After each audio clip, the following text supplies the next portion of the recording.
town moored on a river. On this river, that is already sea and ocean.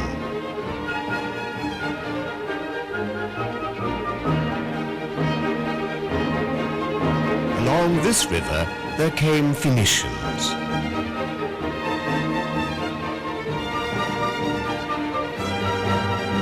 And then the Romans.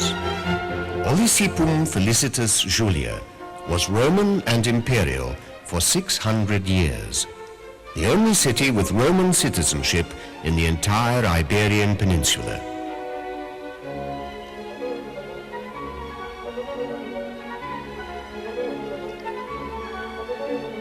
The first Christians of Lisbon were Romans, and Christian they remained, despite the arrival of the Visigoths.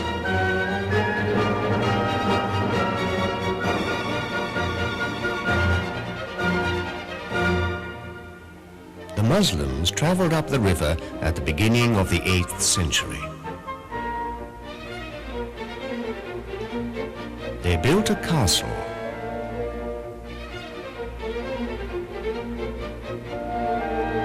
And they lived in the shade of its walls, on streets whose design remains unchanged today.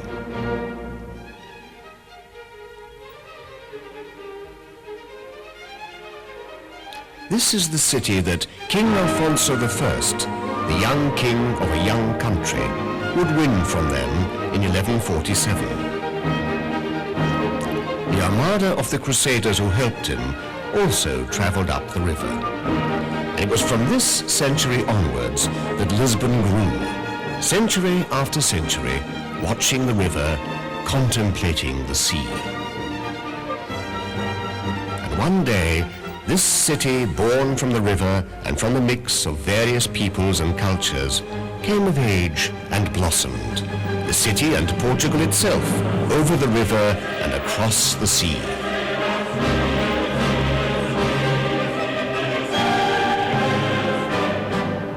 It crossed oceans, discovered new lands, and made contact with ancient civilizations.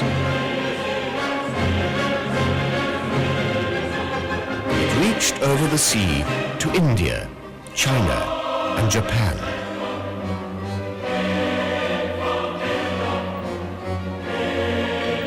It brought countries to life in the Americas and in Africa.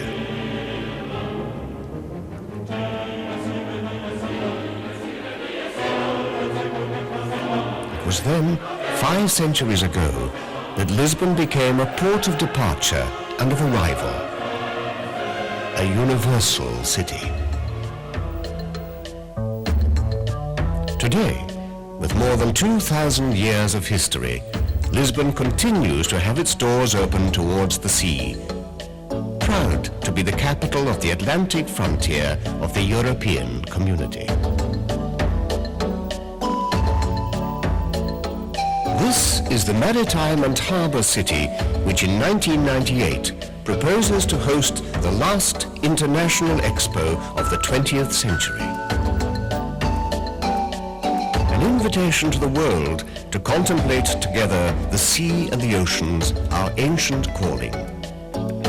The most urgent of the challenges that await us in the next century. These are the people that stroll through a historic city, exploring its centuries-old streets, and yet who are making Lisbon modern, architecturally daring, controversial, lively and intense.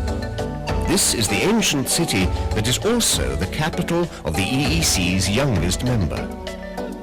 It is one of the capitals of a community of 340 million people. Therefore, it is a city and a country in full development. New urban structures are being built. Industries are being implemented. Road systems are being developed, together with bridges and highways.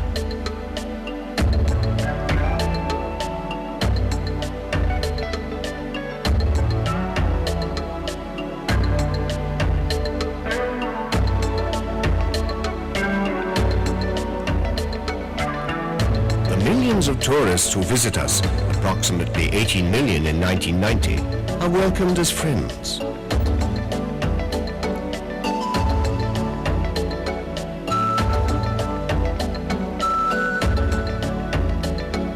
Lisbon has a tradition of entertaining its guests in a friendly, informal manner, be it in a luxury restaurant or in the Bairro Alto restaurants and bars.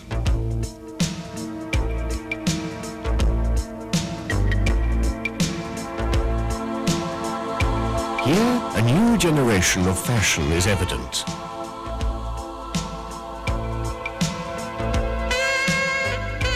Haute couture clothes,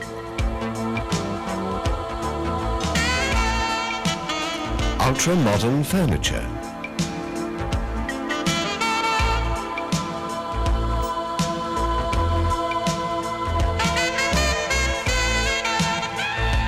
contemporary bookshops exist side by side with select antiques, rare books and traditional fado houses. A maze of old alleys that attract new tourists from all over Europe.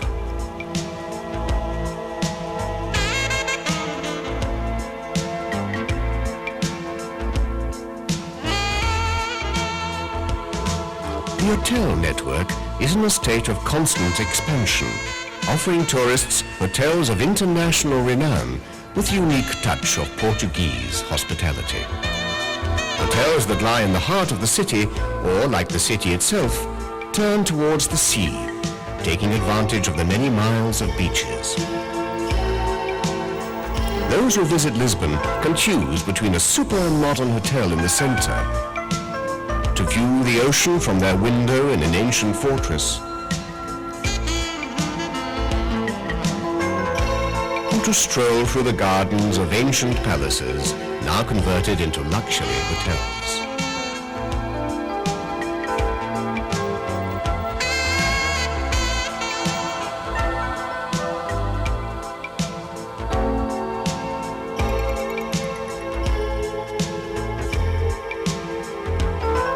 And then there is Lisbon's unique heritage. Its monuments, its tiles in hundreds of facades and interiors.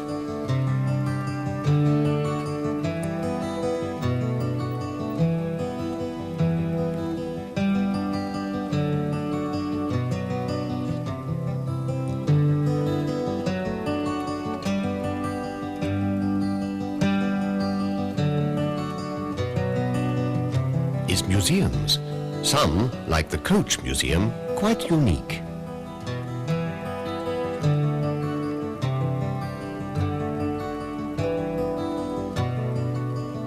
In Lisbon, everything relates to the ocean. And even the centuries-old monuments mark the point of departure of the journeys of exploration, which gave the world its current form. Amongst others, the Tower of Belém,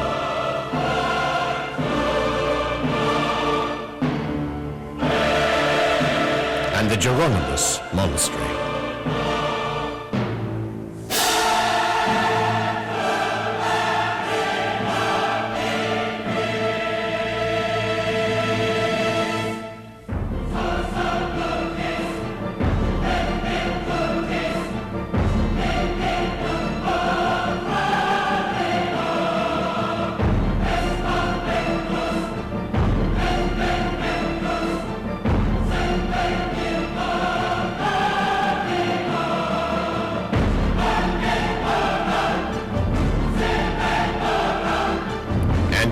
In 1998, the city in its entirety will be available to the world for Expo 98 as a great celebration of the world's oceans. Lisbon will be the cultural capital of Europe in 1994. It is already preparing in the very decade which commemorates the travels of its navigators 5 centuries ago to celebrate the major event of its history. It will be 500 years in 1998 since Vasco da Gama reached India by sea.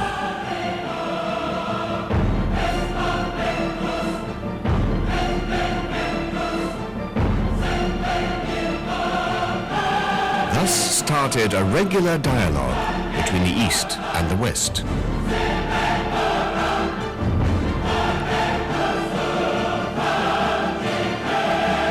And here, in the eastern part of the city, facing its immense river, will be the site of Expo 98, the aim of which will be to focus on the sea with regard to the major oceanic regions, their particular traits and problems, cultures and peoples.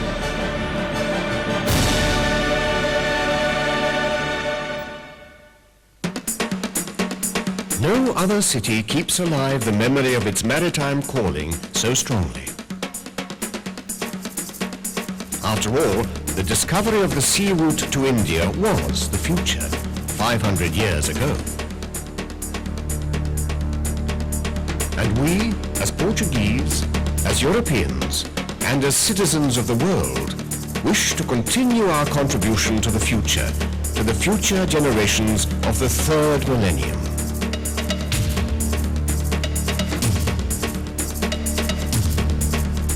Welcome to the city of Expo 98.